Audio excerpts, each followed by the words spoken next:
전 청와대 정무수석 둘이 뭉쳐서 여당 야당 수석이 크로스해서 정치를 한번 이끌어 가보겠습니다. 김재원의 원, 강기정의 기, 원기옥 에너지를 모두 모아서 지금부터 시작합니다. 정치적 원의 시점 2.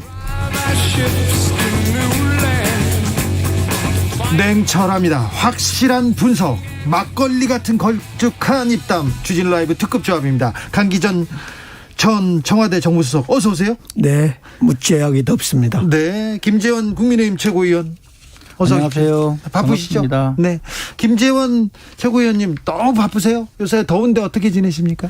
오늘은 방송국 오기 전까지 자전거 타고 왔습니다. 아, 그래요? 예. 건강 관리?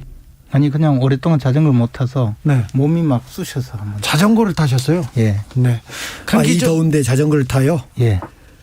요즘에 사실은 얼마 전에 전 너무 더워서 예. 점심 식사라고 하면서 검정 우산을 네. 비 올 때 쓴 우산을 쓰고 갔는데요. 그 우산을 쓰고 가다가 제가 깜짝 놀란 것이 지금 의료인들 막 땀 뻘뻘 흘리고 방호복 무슨 옷입니까? 네. 의료 인력들 두꺼운 옷 코로나 때문에 그걸 보면서 사진을 보면서 제가 좀 반성을 했네요. 네. 네. 그런데 두 수석들께서 기후 위기에 대해서 좀 심각하게 좀 생각했었습니까? 박근혜 정부 때는 어땠습니까? 기후 위기에 대해서는 우리가 이제 탄소 네. 배출량을 계속 줄여가잖아요. 네. 그렇게 하려면 석탄 또는 가스, 네. 천연가스 화석연료. 화력 발전을 줄여야 하기 때문에 원자력 발전소를 좀 더 늘려가야 돼요. 그러려고요. 노력했어요. 근데 이제 노력하는 것이 아니고 장기 계획이 있는데 그 계획에 따라서 쭉 진행하는데 우리 문재인 정부에서는 이제 원자력 발전의 가동을 좀 줄이다 보니까 지금 좀 문제가 되고 있죠. 기후 위기에서 갑자기 김재원이 탁 날렸습니다. 자, 강기정. 지금 또 이제 시작해요. 원전은요 남아 돌고요. 근데 원전 지차고 하면 아마 해당 지역의 주민들한테도 찬성 못 받을 거고. 아니 지금 울진에 중단해서 주민들이 반대하고 있는데 그거 문제 삼고 있는데 지금 기후 변화 때문에 전 세계가 참 야단이잖아요. 우리도 그에 대해 대응을 해야 되고 이번 9월에 독일 총선이 있는데요. 거기가 지금 메르켈 정당이 일당인데 녹색당이 이번에 집권당이 될 거라고 그래요. 그 이유가 이 기후변화 때문에 대응 때문에 아마 그런 일이 일어나지 않을까. 우리 문재인 정부가 사실은 기후변화 관련해서 엄청나게 준비를 좀 많이 하고 있는데 여기서 깨알 자랑은 할 수 없고요. 네. 강기정 수석이 갑자기 독일에서 공부하고 오셨어요. 자, 첫 번째 정치권 주제로 가보겠습니다. 첫 번째 키워드는 탄핵입니다. 자, 윤석열 전 검찰총장이 탄핵의 강을 건너지 못하고 있습니까? 이준석 대표가 심히 걱정하더라고요. 김재원 최고위원님. 윤석열 총장은 탄핵과 아무 관계가 없어요. 네. 윤석열 총장은 박근혜 전 대통령을 수사한 것도 아니고 최순실 최서원 씨죠. 그저께 명해서 최서원 씨의 이른바 국정농단 사건 수사를 특검에서 했고 예. 박근혜 전 대통령 사건 수사한 것은 서울중앙지검이었죠. 그때는 이제 아니 특검에서도 했죠. 특검에서 한 것은 우선 피의자로 입건하지 않는 상태에서 그러나 어쨌든 박근혜 전 대통령 사건 수사를 했다고 하더라도 간접적으로 공소장을 가지고 탄핵을 한 것이고 네. 그것이 직접 탄핵과 관계 없는데 검사는 수사를 하고 나면 항상 약간의 회한 같은 게 있어요. 네. 내가 수사를 할 때 혹시나 너무 심하게 다루지 않았는가 또는 막상 이제 피고인이 되어서 재판을 받고 또 형량을 생각한 것보다 훨씬 네. 많이 받는다든가 이럴 때는 조금 마음에 여운이 많이 남거든요. 그래서 이제 그런 이야기를 한 거죠. 내가 수사를 할 때. 예, 그래서 송구하다 이야기하는 것은 지극히 정상적인 검사들의 심리예요. 근데 그걸 가지고 갑자기 탄핵이 강이 들어가네 마네 그 강에 빠지네 마네 탄핵을 한 사람들은 그게 아니고 국회에 있는 국회의원들이죠. 엄밀하게 말하면 당시 새누리당 의원들이 민주당 의원들과 같이 네. 연합해서 탄핵을 한 것인데 그것을 이제 윤석열 총장이 탄핵의강에 빠진다고 이야기한 것은 저는 전혀 맞지 않는 이야기라고 생각해요. 이준석 대표가 그랬는데요. 이준석 대표가 꼭 뭐 다 맞는 말만 하는 건 아니잖아요. 요새 맞지 않는 말을 많이 합니까? 자기 당 대표잖아요. 아니 뭐 대표라도 같은 최고위원이고 지도부고. 네. 그래서 이제 제가 때때로는 좀 저는 생각이 다르다 이런 이야기를 하죠. 저는 네. 뭐 생각이 다릅니다. 저는 그 이야기를 들으면서 윤석열 총장이 후보가 황교안의 교훈을 얻지는 못한 것 같아요. 황교안의 교훈을 못 황교안은 잡았다. 결국 태극기 부대 감싸고 가다가 그냥 망했잖아요. 그냥 존재감 없이 끝났잖아요. 네. 저는 다시 윤석열 총장이 이 태극기 부대 정도의 수준으로 지지층을 이렇게 전락시킨 것 아닌가라는 생각이 들고 네. 또 하나는 윤석열 총장이 박근혜 수사를 했든 안 했든 당시에 적폐 수사를 했지 않습니까? 그 그룹들. 네. 그러면 당시에 수사한 검사들 지금 현직에 있을 거예요. 네. 윤석열 총장이 이제 정치판이라고 끼웃끼웃 하고 있는데 그 검사들은 뭡니까 도대체 그러면 아이고 미안했다. 내가 수사를 좀 심하게 했나? 좀 봐줄 걸. 그랬을 때 뭐 전직 검사로서 지금 수사하고 있는 검사들이 현직에 나와 있는 검사들이 조금 쪽팔려 할 것 같아요. 김재원. 아니 저도 특수검사로서 일을 했었거든요. 특수청 김재원입니다. 저도 늘 그런 마음을 가질 때가 있었고 또 어떤 경우는 이제 처벌받은 분이 그래도 뭐 그 과일 주스라도 하나 사가지고 또 검사실 찾아올 때가 있어요. 네네네. 구속됐다가. 예, 그래서 제가 그래도 검사님이 생각하는 그런 나쁜 놈은 아닙니다. 네. 이렇게 찾아와서 이야기를 할 때는 가슴이 좀 뭉클해요. 그리고 얘가 나쁘다고 생각한 것이 아니고 법에 위반됐다는 것뿐이고 앞으로 또 사회 복귀해서 살아가실 때 하여튼 잘 복귀하시고 또 혹시 필요하면 제가 좋은 말씀 해드릴게요. 이런 적도 있거든요. 그러니까 검사들이 느끼는 일반적인 생각으로 또 당연히 또 뭐 윤석열 총장 입장에서는 또 정무적으로도 네. 박근혜 대통령에 대해서 수사가 좀 과도했다라고 생각하는 사람들을 보고는 또 그렇게 이야기하는 것도 저는 그래서 정상적이에요. 처음에는 윤석열 총장이 국민의힘 입당하려고 한 줄 알았어요. 왜냐하면 태극기 부대 내지는 박근혜 지지층이 대구에 많잖아요. 대구 방문한 김에 덕담한 줄 알았는데 사실은 정치인이라면 그건 조금 미숙했던 거고 개인적인 감정이야 뭐 얼마든지 할 수 있겠는데 제가 85년 수사받을 때요. 저 지어 펴놓고 야 좀 있어. 내일은 내가 성당에 가서 기도하고 올게. 이런 검사 내지는 수사관들이 많이 있었던 걸 생각하면 개인의 소외를 밝히는 것과 정치인 윤석열의 얘기는 틀려야죠. 그런데 검사 윤석열과 지금은 대권주자 윤석열이지 않습니까? 대권 후보가 가서 그런 얘기를 굳이 할 필요. 정무적으로는 어떻게 보셨습니까? 저는 정무적으로 잘했다고 생각해요. 잘했다. 황교안이죠. 그러니까. 황교안과는 많이 다르고 황교안은 또 이제 그분은 오히려 좀 다른 관념이고 수사를 한 입장에서 네. 내가 수사를 했지만 뭐 결과를 보니까 조금 마음으로는 좀 네. 아프다. 그렇게 이야기하는 게 오히려 정상적인 반응이에요. 오히려 정상적이라면 만약에 거꾸로 네. 아니 뭐 내가 그 수사 정상적으로 다 했고 법대로 했습니다. 이러면 비정한 사람이 되죠. 그러려면 이렇게 이야기해야 되죠. 대구 시민 여러분, 박근혜 대통령을 여러분이 좋아하는지를 좋아한 거로 생각합니다마는 박근혜 대통령도 이제 반성하고 새로운 역사를 만들어 갑시다. 그런데 죄송합니다. 이렇게 해야지. 조혜숙님께서 김재윤 의원님 제발 윤 후보 스피치 강사 좀 해주세요. 제발요. 너무 안타까워요. 이런 얘기합니다. 최현정님은 이게 바로 선택적 짠함 아닌가요? 그 인정이 골고루 했어야지. 조국 때는 왜 그러셨나요? 얘기합니다. 그래서 이제 그 이야기를 하던데요. 조국 장관은 뭐냐면 지금도 자기가 억울하다, 나는 무죄다, 또 내가 완전히 소위 그 가정이 온통 다 드러낼 정도로 수사를 받았다고 공격을 하니까 검찰 입장에서는요, 거꾸로 아니 수사도 사실 제대로 받지도 않았고 무슨 소리야 또 이렇게 나올 수밖에 없어요. 아니 박근혜 전 대통령도 지금 다 거부하고 있지 않습니까? 박근혜 전 대통령은 그게 아니고 수사 다 받았고 재판 다 받았고. 아니, 당시에도 그랬잖아요. 당시에도. 아니 당시에도 검찰에 가서 있는 이야기 다 하고 다만 재판에서 아니 재판하는 거 보니까 나는 재판을 못 믿겠다. 그러니까 마음대로 재판하시고 벌 마음대로 내리세요. 뭐 그렇게 하고 말았지. 거기 대고 뭐라고 했습니까? 수사팀 뭐 욕한 적이 있습니까? 뭐 그냥 그런 거지. 조국 그 수사 이야기 하니까 그런데 조국 수사 이야기하면 또 부르르 떠는 분들이 많아요. 윤석열 당시의 총장은 감으로 이 양반은 수사를 합디다. 그러니까 조국 저놈은 나쁜 놈. 장관이 돼서는 안 될 사람. 왜? 여기 들어보니까 사모펀드도 하고 좀 안 좋더라 질이.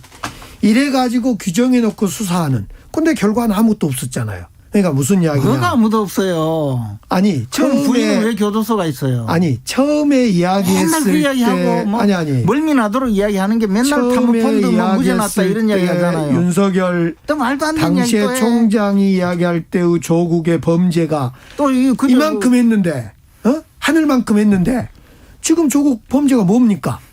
뭐긴 뭐예요. 아니에요. 재판 받고 있지. 아니 그래서 네. 저는 윤석열은 수사를 한 게 아니라 감으로 껴 맞춘 어떤 뭔 돗자리 깔아야 될 사람이거나 이래야 되는데 어쨌든 좋아요. 그건 좋은데 조국 수사와 박근혜를 어떻게 비교를 합니까?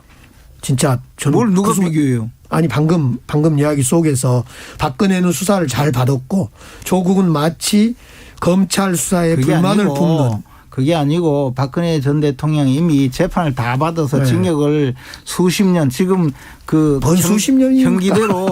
형기대로 살려면 거의 100살 가까이 돼야 나오잖아요. 그러니까 그에 대해서 생각해 보니까 좀 마음이 아프다 이야기할 수 있는 거고.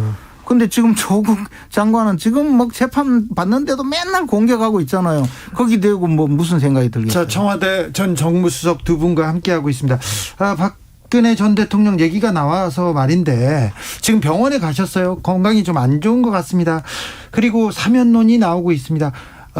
사면 어떻게 해야 된다고 보십니까? 김재원 박근혜 정부의 정무수석이. 사면은 당연히 해야 되는 것이 이게 첫째는 말이에요. 이게 이제 형량이 많다라고 생각하는 사람들이 또 있어요. 지은 죄에 비해서 양형이 너무 과도하지 않느냐.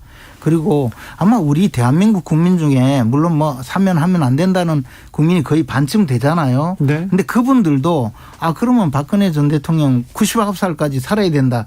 이렇게 생각하는 분은 많지를 않아요. 대체로 지금 당장 사면은 좀 너무 심하다. 이런 이야기 하는 분들이고 형기 끝까지 가야 된다고 생각하는 분들은 많지 않아요. 그런데 그 이야기를 무슨 이야기를 하냐 하면 첫째 하나는 이렇게 양형에서 좀 문제가 있다면 대통령이 그 양형을 조정하도록 만든 것이 사면이에요.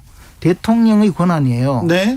그래서 첫 번째는 양형의 잘못이 있다면 대통령이 바로잡아주는 것, 그것도 좋은 일이고 또 이것은 역대 다른 사건과 달리 대통령이 탄핵과 전직 대통령이 구속되면서 이 대통령 자리를 어떻게 문재인 대통령이 가장 정치적으로 박근혜 전 대통령의 탄핵과 구속에 의한 정치적 반사이익을 많이 받았어요. 그러니까 역사가 진행되면 나중에 가면 문재인 대통령이 가해자, 박근혜 대통령은 피해자처럼 인식될 수가 있어요. 그러니까 이것을 사면을 함으로써 일종의 해원하는 거죠. 역사와의 화해. 그런 의미로 본다면 사면을 하는 것이 좋다 이 말이에요. 우리 정부의 김대중 대통령께서 전두환을 사면했잖아요. 사실은. 지금 전두환 전 대통령 전두환 대통령 씨라고 하죠. 한 번도 잘못했다고 말을 안 해요. 지금도. 저는요. 박근혜 전 대통령 사면 저는 검토해 볼 수 있다고 봅니다. 그런데 그런 정도 되면 미안합니다. 내가 어쩌어쩌해서 잘못합니다. 한마디쯤 해줘야지요. 국민들한테는 해야 될 거 아니에요. 해야 되죠. 네. 저는 제가 사실은 그때는 정치를 안 하고 있을 때인데 우리 김대중 대통령이 당선되고 사면이 이루어졌어요. 많이 저는 지금 같았으면 반대 많이 했을 것 같아요. 예. 자, 죄송하다 네. 그런 이야기 안 했다고 하는데 재판 받으면서 했잖아요.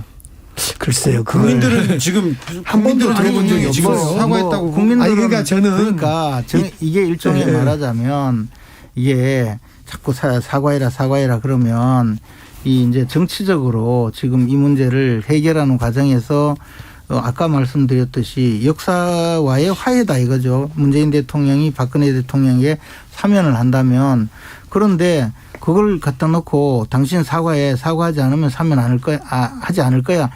이렇게 한다면 그게 무슨 화해가 되나요? 아니, 그러니까 이것이 문재인 대통령의 시해 정책이 아니잖아요. 사면은 물론 재량권이 대통령께 있지만은 적어도 국민들한테 글쎄 어쨌든 제가 송구합니다 하면 그 뜻을 받아서 대통령은 그래 국민들 마음도 있으니까 그래 그렇게 제가 계속 합시다. 말씀드리지만 이게 이제 역사적인 어떤 화해의 한 방편으로서 사면하라는 건데 거기에 대고 사과하면 사면해 주겠다 하면 아니 뭐 하지 않으시면 돼요. 아니 사과하면 사면하겠다라는 이야기가 아니라 아니 당연히 박근혜 민주당 인사들한테 무슨 뭐 사면 이야기하면 저 전두환 대통령 사과도 하지 않는데 사면해놨다가 오늘날 이꼴됐으니까 사과를 해야 사면한다. 그런 이야기 맨날 들었잖아요. 지금 김재원 의원은 사면하지 말라고 하고 강기정 수석은 아니 전향적으로 검토할 테니까 국민들한테 먼저 얘기하라고 하고 이게 예를 들면 아니 그러니까 그런 식으로 접근해서는 안 된다는 거죠. 아니 예를 들면 나쁜 죄를 진 사람도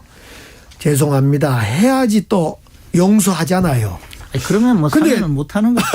사면하지 말아요. 그러니까 마침 말든 뭐 대통령께서 판단하시는데 저는 사면하는 것이 지극히 어르신 처사다 이 말이죠. 사면하면 국민 대통합에 도움이 됩니까? 아니 당연히 도움이 되죠. 아니요. 전두환 사례로 볼 때는 대통령이 만약에 문재인 대통령이 사면을 하지 않고 대통령직을 마친다면 문재인 대통령은 굉장히 비정한 대통령이 될 거예요.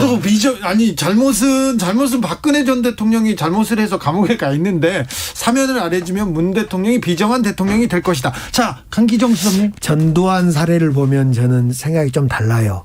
물론 저는 지금 대통령께서 사면과 이 소위 이 법치와 사이에서 고민할 거라고 봐요. 이러자니 이거 이 법치를 무너뜨린 거고 사면을 하자니 이러고 그래서 법치와 사면에서 고민할 거라고 보는데 가장 중요한 것은 이제 재판도 끝났잖아요. 또 이명박 대통령하고도 차이가 있잖아요. 가장 중요한 것이 어떤 방식일지는 모르겠어요. 박근혜 대통령이 국민 앞에 역사 앞에 그래 나 그렇다.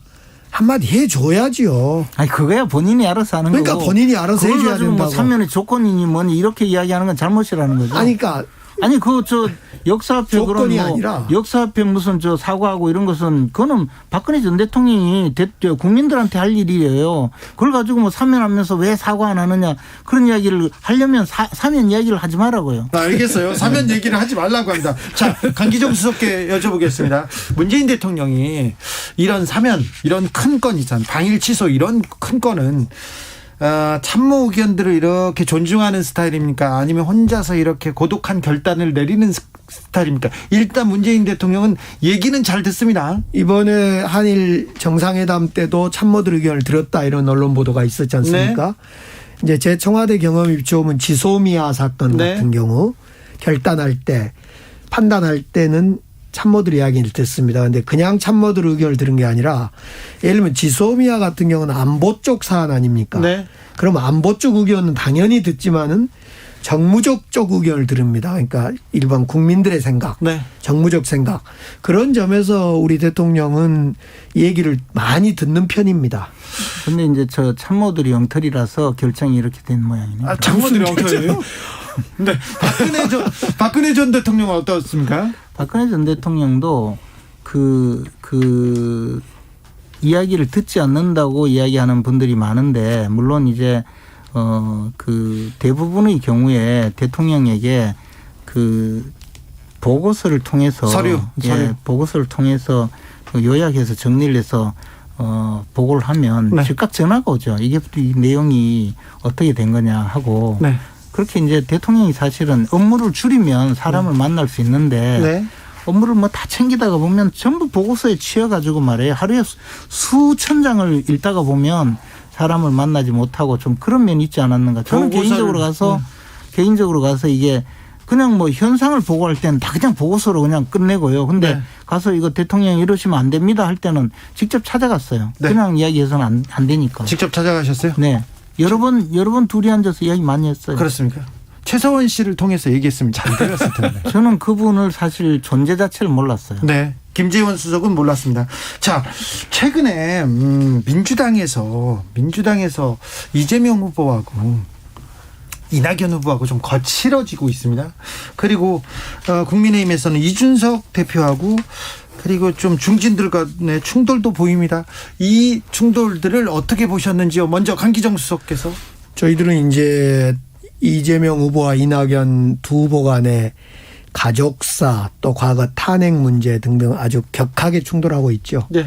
근데 선거라는 것은 이 검증이라는 과정은 검증의 터널을 피할 수는 없는 거고요. 네. 그 검증을 피할 수는 없는 거고 그래서 검증의 과정이다 저는 이렇게 생각합니다. 네. 다만 그 끝이 아름다워야 될 거라고 생각합니다. 원팀을 해치지 않는 선에서 검증은 피할 수 없는 거다. 김재원. 아니 근데 이제 민주당 정도 지금 저 정도는요. 뭐 그냥 별로 중요한 정도로 감정 대립이 있거나 이 정도는 괜찮습니까? 예, 뭐 그 정도는 감정 대립은 좀 있겠지만 저 정도 가지고 뭐 당이 깨지거나 하지 않거든요. 아, 네. 아직도 고발도 안 했잖아요. 아, 이제 고발하고 누가 잡혀가고 이 정도 돼야 이제 조금 아직 싸움 시작도 안 했어요. 시작도 안 했어요. 네. 자, 저 이준석 대표와 중진 간의 충돌은요? 근데 이제 중진들의 생각은 사실 윤석열 총장이 없었으면 얼마 전까지만 해도 네. 정권 교체는 우리 당이 꿈도 못 꿀 정도였거든요. 네. 근데 윤석열이 잘 싸워주니까 우리가 영입 또 저분이 이제 야권의 후보가 될 가능성이 크니까 우리가 정권 교체도 가능하겠다 하고 그러면서 서울시장, 부산시장 보궐선거도 이긴 거거든요. 네. 근데 이준석 대표가 그 당에 우리 영입해서 우리가 뭐 플랫폼 정당이라는 게 누구든 오면 받아들이겠다는 입장이잖아요. 네. 이제 뭐 다 포기하고 그런 당에서 유독 윤석열 총장에 대해서는 뭐 이걸 지지율을 떨어뜨리려고 이러나 왜 이렇게 공격을 하고 힘들게 하느냐라고 이제 그 좀 네. 문제를 제기했는데 이준석 대표가 대답하기는 나는 윤석열 도와줬고 뭐 당내에 있는 사람 꽃감마 태워 오는 거 싫다. 그리고 당내에 있는 사람들 많이 도우려고 한다. 그러니까 이제 또 중진들 생각에는 지금 누가 꽃감마 태우라 그랬나. 왜 함부로 네. 우리의 중요한 그 대선 주자인 윤석열 총장을 이렇게 공격을 하고 힘들게 하느냐. 그 이야기니까 뭐 계속 좀 당분간 저래 갈 것 같아요. 선 넘었다고 하는데 계속 이렇게 왔다 갔다 합니까? 이제 선이 넘은 건 저는 맞다고 봐요. 근데 뭐 별로 물러설 것 같지 않더라고요. 그래요? 계속 이렇게 그러니까 또. 이제 이걸 해결하는 길은 뭐냐? 네. 한 다음 주 내에 그냥 윤석열 총장이 입당을 해야죠, 뭐. 네. 입당을 하면 이제 함부로 못 하겠죠. 입당을 안 하면요. 계속 합니까? 이렇게. 이준석 대표는 보니까 윤석열 총장 당 밖에 있으면 엄청 괴롭힐 것 같더라고요. 계속요? 그래 뭐 당근이네 당내로 뭐 들어오면 유근에 뭐 그러잖아. 자꾸. 당내로 들어오면 뭐 홍준표 우리 후보하고 되게 붙을 것 같은데요. 홍준표, 못 해볼 것 같은데? 홍준표, 하태경, 특히 기다리는 분은 딴 분이 있죠. 유승민 이런 네. 분들. 네. 그래서 이제 그분들이 물어 뜯어서 거의 뭐 제가 볼 때는 발라내려고 지금 네? 기다리는 계시는 것 물어뜯어서 같은데. 발라내요? 제가 볼 네, 때는 그러신 것 윤석열 우리 후보는 당 밖에 있어도 돌다가 스스로 말라 죽고 안에 들어오면 물어서 뜯겨 죽고 뜯어서 발라버린다잖아요. 이래든 저래든 근데 죽습니다. 제가 보기에 대파가 좀 있는 것 같더라고요. 그래요? 그리고 뭐 그 정도는 뭐 가볍게 또 그렇죠. 누를 생각은 있는 것 같고 사실 그렇게 해서 윤석열을 완전히 아웃시킬 정도였다면요. 이분들이요. 벌써 지지율도 높고 이래서 우리가 당 외에 괜히 기웃거리지 않도록 그분들이 해 주셨어야 되는데 네. 사실 좀 아직은 안 되죠. 마지막 질문입니다. 김동연 경제부총리, 전 경제부총리입니다. 자, 민주당으로 옵니까? 당연히 야당으로는 가지 않습니다. 자, 국민의힘으로 옵니까? 저는 그게 아니고 그분은요. 3월 9일 날 투표용지 보면 김동연이라는 이름은 없을 거예요. 그분 없어요. 출마를 못 해요. 그래요? 지금 아직도 저러고 있는데 뭐 무슨 출마를 하겠습니까? 그냥 저러다 말 거예요. 저러다 맙니까? 뭐 여당이든 야당이든 그런 게 어디 있어요. 뭐 야당으로는 나가는 안 가고 네. 여당은 이미 지금 경선 진행 중이고 컷오프 다 끝났는데 뭐 아닙니다. 기껏 하면 이제 시대 정신 이런데 뭐 해가지고 아니면 저 열린민주당 이런 데서 해가지고 뭐 어떻게 하면서 뭐 단일화 하자 이러다가 뭐 하다가 말겠죠 뭐. 아니 이것이라니요. 정치적 원의 시점 여기서 인사드리겠습니다. 김재원, 강기정, 김재원 두 분 오늘도 감사했습니다. 감사합니다. 안녕히 계십시오. 교통정보센터 다녀오겠습니다. 임초희 씨. 네, 이 시각 교통정보입니다. 서울 시내 금요일답게 대부분의 곳에서 정체입니다. 분당수서로 성남 쪽으로 탄천일교 가기 전 1차로에 사고가 있어서 지나기 어렵습니다. 강변북로는 구리 쪽으로 가양대교에서